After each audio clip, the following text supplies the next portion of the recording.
मेरे प्रिय बच्चे, कैसा महसूस कर रहे हो तुम?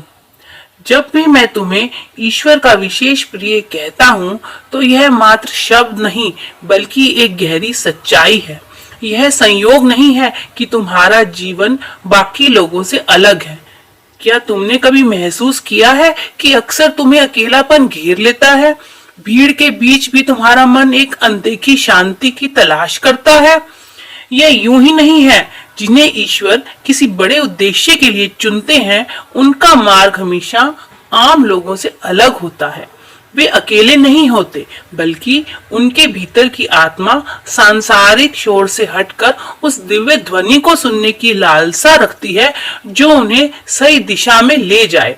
तुमने धन के लिए कितनी परीक्षाएं सही हैं, यह तुमसे बेहतर कोई नहीं समझ सकता। तुमने मेहनत में कभी कमी नहीं की, लेकिन जितना अधिक तुम संघर्ष करते हो, उतने ही अधिक इम्तिहान तुम्हारे सामने खड़े कर दिए जाते हैं। ऐसा क्यों होता है? क्योंकि तुम्हारे लिए धन कोई उद्देश्य नहीं, केवल एक साधन है।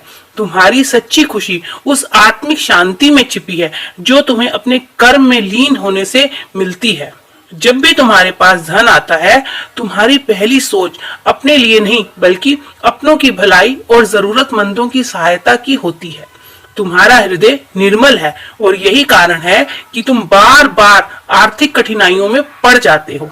तुम्हारी भक्ति निस्वार्थ है। तुम मंदिर जाते हो, लेकिन वहां मांगने नहीं बल्कि प्रेम और सेवा के भाव से। फिर भी क्यों तुम हर बार धन के लिए संघर्ष करते हो? क्योंकि तुम एक साधारण व्यक्ति नहीं हो, तुम ईश्वर के प्रिय हो। यह संसार बहुतों को बिना कठिनाइयों के वैभव और ऐश्वर्य दे देता है, लेकिन तुम्हारा मार्ग ईश्वर ने विशेष रूप से चुनौतीपूर्ण बनाया है। यह कोई दंड नहीं बल्कि एक पवित्र परीक्षा है जिसे केवल तुम जैसा दृढ़ और निष्ठावान व्यक्ति ही पार कर सकता है। तुम्हारा यह संघर्ष असल में तुम्हारे भविष्य की नींव रख रहा है। यही वे क्षण है जो तुम्हारी सफलता की कहानी लिखेंगे। जब तुम्हारे सपने साकार होंगे और तुम पीछे मुड़कर देखोगे तो यही कठिनाइयां तुम्हारे लिए सबसे कीमती अनुभव बन जाएंगी। तुम्हारे भीतर जो बेचैनी है, जो अधूरे सपनों का डर है, वह सब तुम्हारे व्यक्तित्व को संवारने की प्रतिक्रिया का हिस्सा है। तुम्हारे पास मेहनत, ईमानदारी और सच्चाई के साथ चलने का साहस है। यही तुम्हें भीड़ से अलग करता है। क्या तुमने कभी सोचा है कि तुम्हारी इन कठिनाइयों के पीछे ईश्वर की कोई बड़ी योजना भी हो सकती है? तुमने अब तक केवल अपने सच्चे श्रम और शुभ भावनाओं के साथ यात्रा की है। यह यात्रा तुम्हें वहां तक ले जाएगी जहां पहुंचकर तुम स्वयं भी अचंभित रह जाओगे कि तुम इतनी दूर कैसे आ गए। तुम्हें कभी भी किसी और की तरह बनने की जरूरत नहीं है। ईश्वर ने तुम्हें ठीक वैसा ही बनाया है जैसा तुम्हें होना चाहिए। जो अचानक रात के सन्नाटे में तुम्हें बेचैन कर देता है, वह अनजाना डर तुम्हें घेर लेता है, वह संकेत है कि ईश्वर और दिव्य शक्तियां तुम्हारी देखभाल कर रही हैं और तुम्हें सही दिशा में ले जा रही हैं। संसार के लिए सफलता का पैमाना धन है, लेकिन ईश्वर के लिए सफलता तुम्हारा चरित्र, तुम्हारी निष्ठा और तुम्हारी आत्मा की शुद्धता है। यही कारण है कि जब तुम्हें सबसे अधिक धन की आवश्यकता होती है तो ईश्वर तुम्हें खाली हाथ छोड़ देते हैं। यह तुम्हारी परीक्षा होती है। तुम किसे चुनते हो, धन को या ईश्वर को? यह वह क्षण होता है जब तुम्हारे भीतर की हर कमजोरी, अहंकार, लोभ, स्वार्थ सामने आती है और ईश्वर उन्हें तुमसे एक एक करके निकालते जाते हैं।